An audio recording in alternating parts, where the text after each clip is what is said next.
लपंडाव मालिकेत आता एक मोठा वळण येणार आहे। सखीला अचानक तिच्या आईच्या हातचे उकडीचे मोदक खाण्याची प्रचंड इच्छा झाली आहे। तेजस्विनीच्या हातचे मोदक खाण्याची ती किती आतुर आहे हे तिच्या चेहऱ्यावरून दिसून येतंय। लहानपणी आई मोदक करायची, त्या गोड आठवणी तिला सतावू लागल्या आहेत। तिनं आपल्या आई समोर हा हट्ट मांडला आणि तेजस्विनीनंही लेकीची ही छोटीशी इच्छा पूर्ण करण्याचा निर्णय घेतला। आई लेकीच्या या नात्यात एक गोडवा आहे, एक जवळीक आहे जी या मोदकांच्या बहाण्यानं पुन्हा एकदा जागी होणार आहे। पण त्याच वेळी घरात आणखीन एक महत्त्वाची गोष्ट घडणार आहे। कान्हाला आता तेजस्विनी समोर हात जोडून माफी मागायची आहे। त्याच्या मनात किती दिवसांपासून हे ओझं होतं, किती काही तो सांगू इच्छित होता, पण संधी मिळत नव्हती। आता त्यानं ठरवलं आहे की यापुढे लपून काही उपयोग नाही। तो गुडघ्यावर बसून तेजस्विनी समोर माफी मागतोय आणि आपला संपूर्ण भूतकाळ उघड करण्याचा निर्णय घेतोय। त्यानं सखी सोबत लग्न का केलं, या घरात का आला, त्याच्या आयुष्यात काय काय घडलं, हे सगळं तो तेजस्विनीला सांगायला सुरुवात करतोय।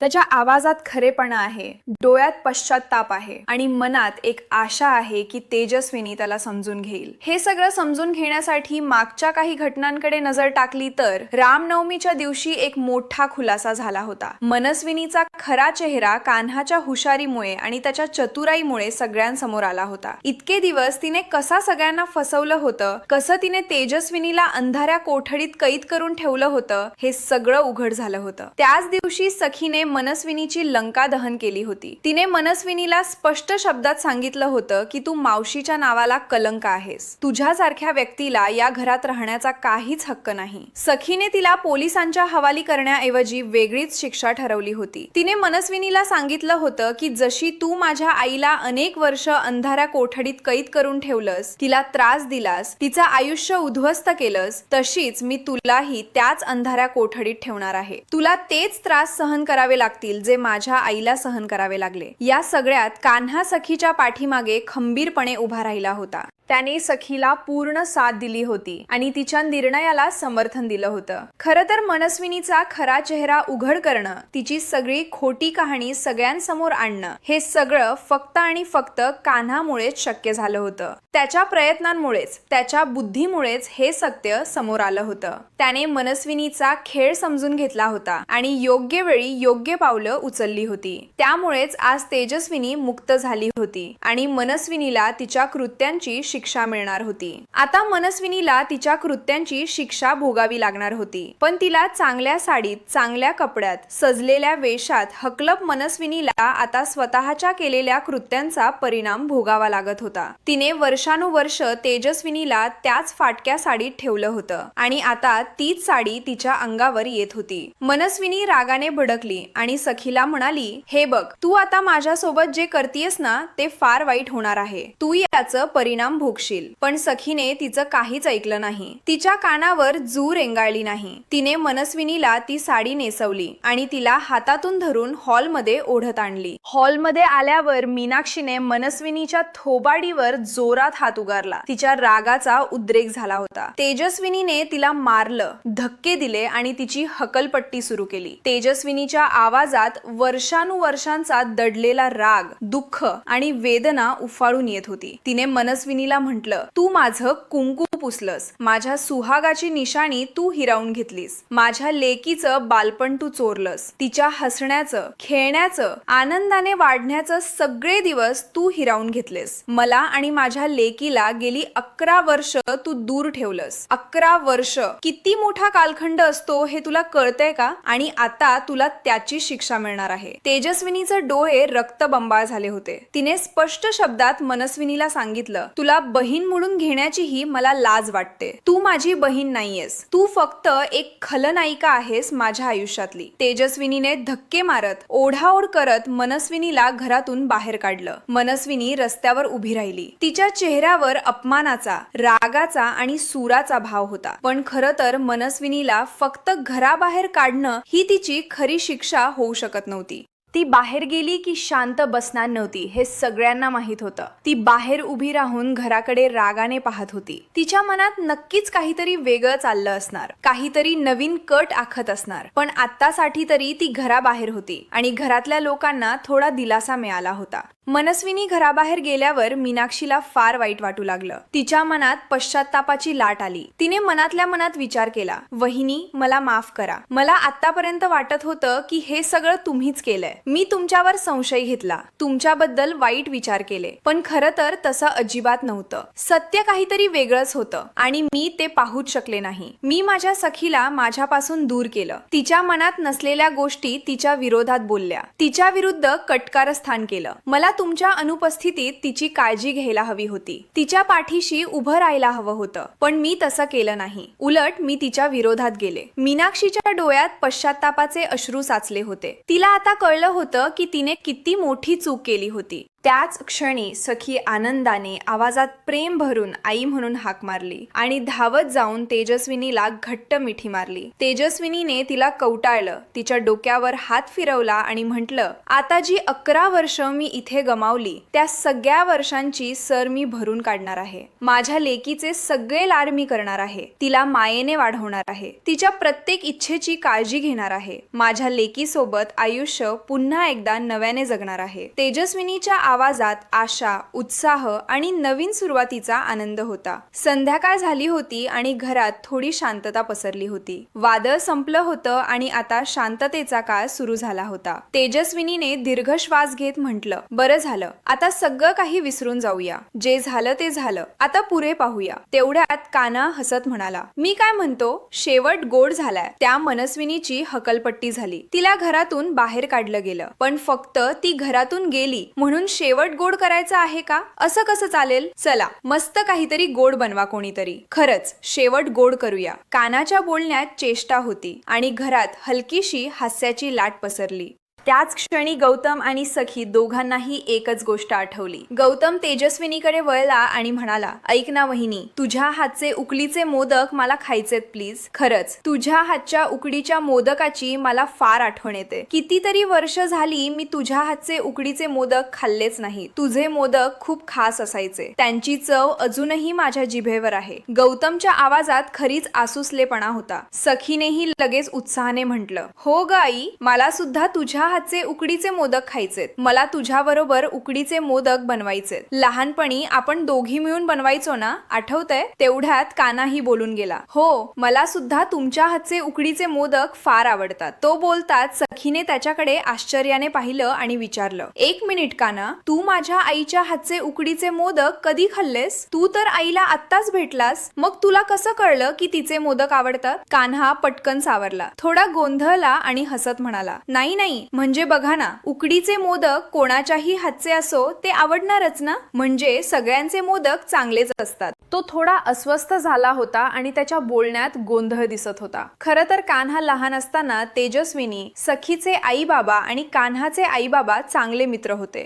त्या काळी ते एकत्र वेळ घालवायचे, उत्सव साजरे करायचे आणि तेजस्विनी त्यावेळी मोदक बनवायची. कान्हाला त्या काळातली आठवण अचानक आठवली होती आणि तो बोलून गेला होता. तेजस्विनीनं त्याच्या त्या बोलण्याकडे थोडं लक्ष दिलं आणि त्याच्याकडे विचारपूर्वक पाहिलं. तिला काहीतरी जाणवलं, पण तिनं त्या क्षणी काहीच बोलण्याचं ठरवलं नाही. आता दोन्ही मायलेकी किचन मध्ये गेल्या. सखी लहानपणी जशी तेजस्विनीच्या आजूबाजूला लुडबुड करायची, तिच्या आवरे घेत राहायची, अगदी तशीच आता सुद्धा किचन मध्ये तिच्या बरोबर लुडबुड करू लागली. तेजस्विनी उकडीचे मोदक बनवायला सुरुवात करू लागली आणि सखीही तिच्या सोबत मोदक बनवू लागली. तिनं आटा घेतला, पाणी घातलं, गोळे वळवले आणि तेजस्विनीच्या सांगण्यावरून मोदक तयार. अरे वा, चला मग आता पटापट मोदकावर ताव मारूया. त्याचे डोळे मोदकांकडे लागले होते, पण सखीनं लगेच त्याला टोकून म्हटलं, नाही नाही, मी अगोदर खाणार आहे. हे माझ्या आईचे हातचे मोदक आहेत, मला पहिले खायचे आहेत. कान्हाही मागे राहिला नाही. तो ताठ उभा राहून म्हणाला, अरे काय बोलतीयस, मी अगोदर खाणार, मला खायचे आहे. दोघेही अगदी लहान मुलांसारखे भांडू लागले, एकमेकांना मागे ढकलत, मोदकांकडे हात पुढे करत. तेजस्विनी हे सगळं पाहून हसत होती. तिच्या चेहऱ्यावर आनंदाचे भाव होते. असे दोन मुलं तिच्या समोर भांडताना पाहून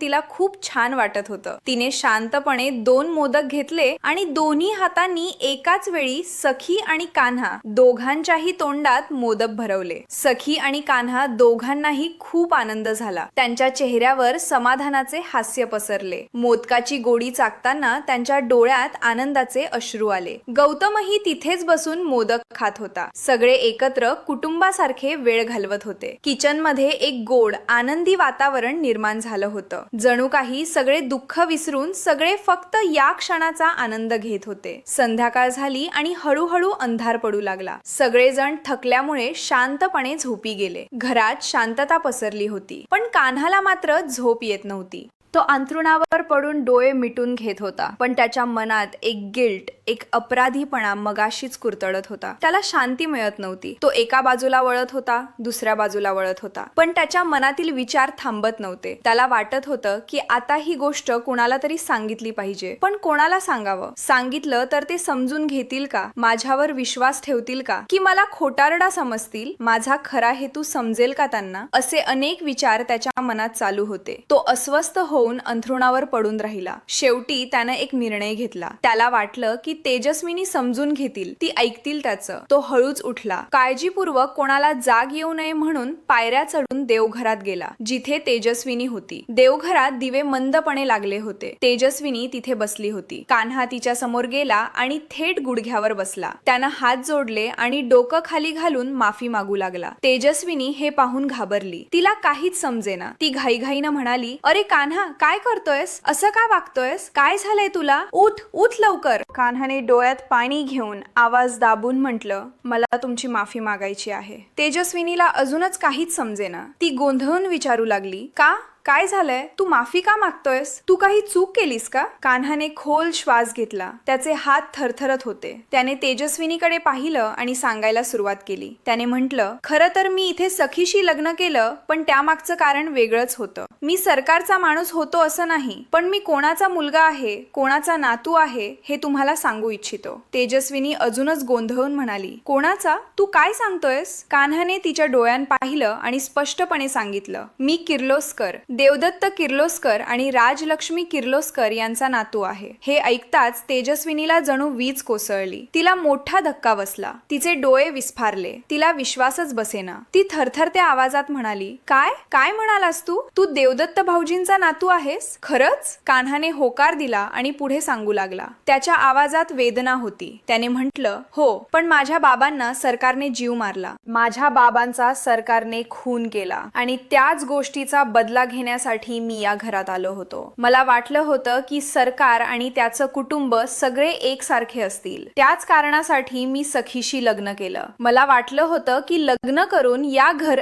कान्हा पुन्हा म्हणाला, हो, तूच सांग ना. तू मला आपलं मानतेस ना? मग मला सांग, तू मला माफ केलंयस का? सखीने त्याच्याकडे पाहिलं आणि हलकेच हसत म्हणाली, माफीचं जाऊ दे आता, पण खरंच कान्हा, आज तू जे काही केलंयस ना, ती गोष्ट माझ्या मनाला खूप जास्त भावली आहे. खरंच थँक्यू सो मच. एवढं म्हणून सखीने कान्हाला घट्ट मिठी मारली. कान्हा तिच्या मिठीत होता, पण त्याच्या चेहऱ्यावर एक वेगळाच भाव होता. त्याला आता काहीतरी जड वाटत होतं. सखीने त्याला आपलं मानलं, पण त्याच्या मनात असलेला गुन्हेगारी भाव अजूनही त्याला सोडत नव्हता. थोड्या वेळाने सखी त्याच्यापासून दूर झाली आणि म्हणाली, चल आता, आज रामनवमी आहे आणि मला आज माझ्या आईसोबत मोदक बनवायचे आहेत. तू येशील ना माझ्यासोबत? कान्हाने होकार दिला. सखी खूप उत्साहात होती. तिला आपली आई परत मिळाली होती आणि आता तिला त्या आईसोबत वेळ घालवायचा होता.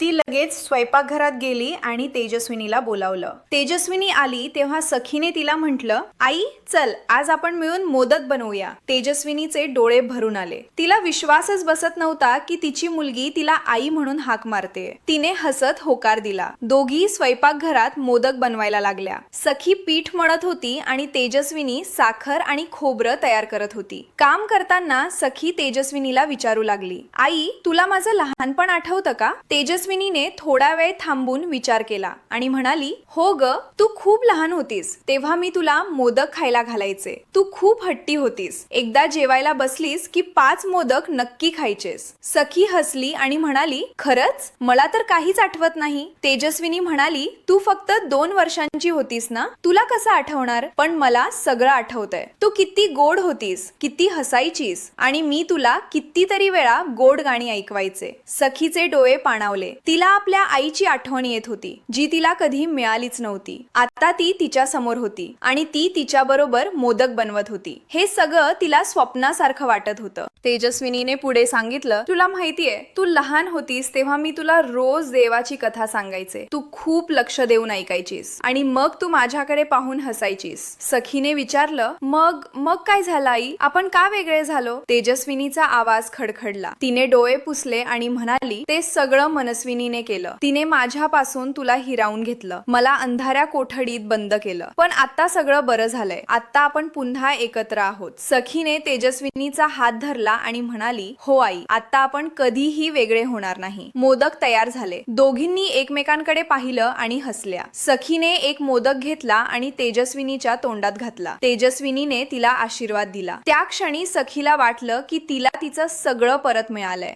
त्याने सुद्धा सखीला घट्ट मिठीत घेतलं. हा क्षण सखीसाठी अविस्मरणीय होता. तिला विश्वासच बसत नव्हता की हे खरंच घडतंय. आतापर्यंत कान्हा तिच्यापासून दूर दूर राहायचा प्रयत्न करत होता. तिला टाळायचा, तिच्याशी बोलायचाही टाळत होता. पण आता त्यानं तिला इतक्या प्रेमानं जवळ घेतलं होतं, इतक्या आपुलकीनं मिठी मारली होती की सखीच्या मनात आशेचा किरण पेटला. तिला वाटलं कदाचित कान्हानं तिला माफ केलं असेल, तिचं प्रेम स्वीकारलं असेल, तिच्या भावना समजून घेतल्या असतील. हा विचार तिच्या मनात येताच तिला एक वेगळाच आनंद झाला. तिला वाटलं की आता कदाचित तिचं आयुष्य बदलणार आहे. तिला तिचं खरं प्रेम मिळणार आहे. दुसऱ्या दिवशी सकाळी सूर्योदय झाला आणि घरात नवीन आशेचा प्रकाश पसरला. तेजस्विनी नेहमीप्रमाणे लवकर उठली. तिनं स्नान करून देवपूजा केली, दिवा लावला आणि देवाला प्रार्थना केली. इतके दिवस अंधाऱ्या कोठडीत राहिल्यानंतर आता तिला हे सगळं करता येत होतं, याचाच तिला आनंद होता. पूजा झाल्यानंतर तिनं कान्हाला बोलावलं आणि त्याला एक महत्वाची गोष्ट सांगितली. ती म्हणाली, कान्हा, मला तुझ्या आजीला आणि आईला भेटायचं आहे. इतके वर्ष मी त्यांच्यापासून दूर होते, त्यांना भेटू शकले नाही. आता मला त्यांना भेटायचं आहे, त्यांच्याशी बोलायचं आहे. कान्हानं तिला वचन दिलं की तो तिला नक्की भेटवून देईल. तो तिला त्यांच्याकडे घेऊन जाईल.